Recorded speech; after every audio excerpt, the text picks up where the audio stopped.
I love film. A few days ago I was watching Casablanca. It's like black and white. It's probably like 4-bit. I don't really care what camera anything is shot on. I believe people can shoot great movies on their cell phone that I'd watch and enjoy. Really, you know, I don't care. Um, you know, movie art is art, okay? But I watch so many YouTubers out there talk about what cameras can do, and they get so many things wrong, and it just drives me nuts. And past few years, I'll write comments, and they just don't do their homework. There's just so many YouTubers out there that do not do their homework. And when I mean homework, I mean do their own research. Like, do the numbers for themselves. Look at the files for themselves. Figure out what's really happening, what the camera is doing. Don't read some marketing nonsense. Just look at the facts in front of you. So I'm just doing this quick rant video to explain why I bought the Blackmagic 4K Bokeh Cinema camera. Does this make me a good filmmaker? No, I'm a crappy filmmaker. I'll be the first to say my stuff is garbage. This is garbage. I'm using a webcam. I'm too lazy to even set up the camera with the HDMI. Okay, I get it. You want to think that I'm the, I don't know what I can't make good films. You're right. I can't. But I can explain why I bought this camera, and I can explain why others buy this camera for you to understand what they're getting out of this. And I hope to do it once and for all, for you not to get into this, like, oh, could I do the same thing? Does it look the same as my cell phone on this camera? It isn't about that. It isn't about what you ultimately deliver from whatever camera you shoot. It's about the negative. It's about your image, what image you have, what sensor data you have to work with to create that image. That's what these cameras are about. And I'm going to explain to you through the math and some evidence why these cameras do things other cameras cannot do, full stop. And if you can argue with me here, bring your numbers, bring your evidence. Okay? All right. So let's start. I took a single frame with this camera. It has a little photo thing, so you can take one frame of 4K footage. So I took the single frame, and so here's the Blackmagic Bokeh Cinema camera 4K photo DNG file, single file. It's 12,000 kilobytes, which also kilo basically means it's 12 million bytes. And then if we do the calculation to bits, I'm going to do everything in bits for now to keep, again, apples to apples. So many people make mistakes by incorrectly doing apples to oranges. So when somebody says, when one manufacturer says like, oh, it's 100 megabits, they don't realize that's bits, not bytes. Anyway, okay. So here's a Blackmagic cinema camera. And for that file, right, there's 12,000 kilobytes. Like I said, in bits, that's 97 million bits. Okay, each frame of the Blackmagic cinema camera for 4K records essentially 97 million bits. And let's do some calculating. So if the frame size is essentially 3840 by 2160. That's essentially 8 million pixels per frame, right? So now if we divide the number of bits we know are in this file by the number of pixels, we come up with 11.736. Call it 12 bits per pixel. So just looking at a single frame from this camera and dividing it by the amount of pixels and the amount of bits that it recorded, we know it has 12 bits. Okay, so when we want to look at this on a monitor, to pull all these bits and make an image out of it, again, we have the 3840 by 2160, which equals, in this one, 7 million, because it's a little bit less than the actual camera's recording. Anyway, so we have 27, oh, that's right, because on the TV, I did this wrong. Okay, so let me see. Even I'm telling you, I struggle with these numbers. They just drive me freaking nuts.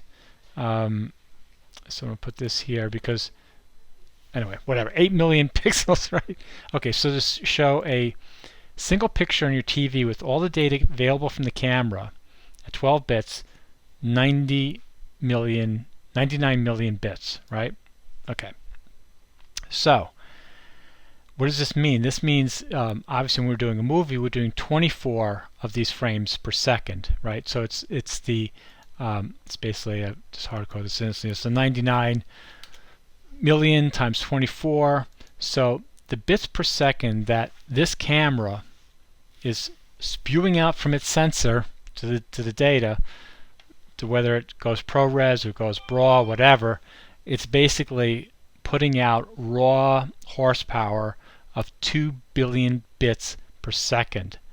And by the way, that works out in minutes to 17 gigabytes per minute. Now, again, there's compression and stuff that goes happening, but I want to understand the horsepower that's going through this camera, that what it needs to deal with.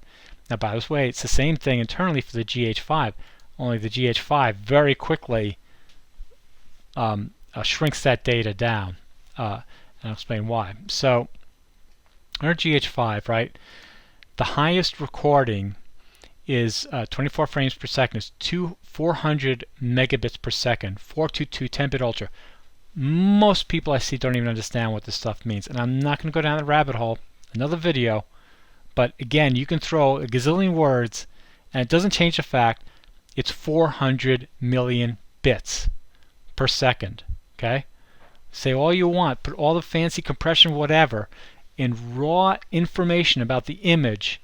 You can't fake it. Okay? 400 million bits per second versus the Blackmagic 2.3 billion. So the GH5 is recording 17% of what the Blackmagic cinema camera can record in image information. And there's no way around that. Let's go back to the big ranty screen. There's no way around it. You're not going to beat that, okay? Now, again, I'm not saying that, let me just go into one other thing. This isn't that bad because, let's just even go to YouTube. So when I watch YouTube, my YouTube streams at about 80 million bits per second, right? And what percentage of that is the total that I need of that 1.8 whatever above? 4.31%. So when you watch something on Netflix or whatever, YouTube, generally you're watching 4% of what was originally the data out of the camera. Now it's because the filmmaker has decided exactly what colors and whatever to use in the final image, and then all this compression brings it down to 4%.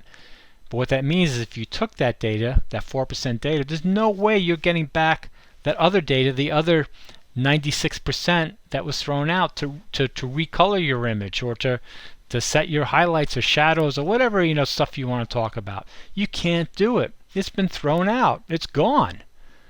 So the thing is, on most cameras like GH5, when they're writing these 400 bits, they're writing into basically the end result video. They're not. It wasn't meant to be redeveloped in a sense. So again, just want to get over. Not bad-mouthing any camera. I'm not saying GH5 isn't a great camera. It is a great camera. They're all great cameras. But I want you to understand what this does. Why somebody like me wants this camera, and why you cannot, as they say in auto engines, there's no replacement for displacement. It's the same thing with raw video cameras. There's no replacement for displacement. And if money is not an object, there's not a studio alive that's going to put up with any filmmaker that said, oh, I'm going to shoot my next Netflix movie on this, right? Again, the studio would say no, and the filmmaker wouldn't want to if money is no object. Okay? Again, you can still shoot a great film on these. I don't want to get these comments that I don't understand art or anything like that. I'm a crappy filmmaker myself. I agree with that. But anyway, hope you understand now what these cameras do.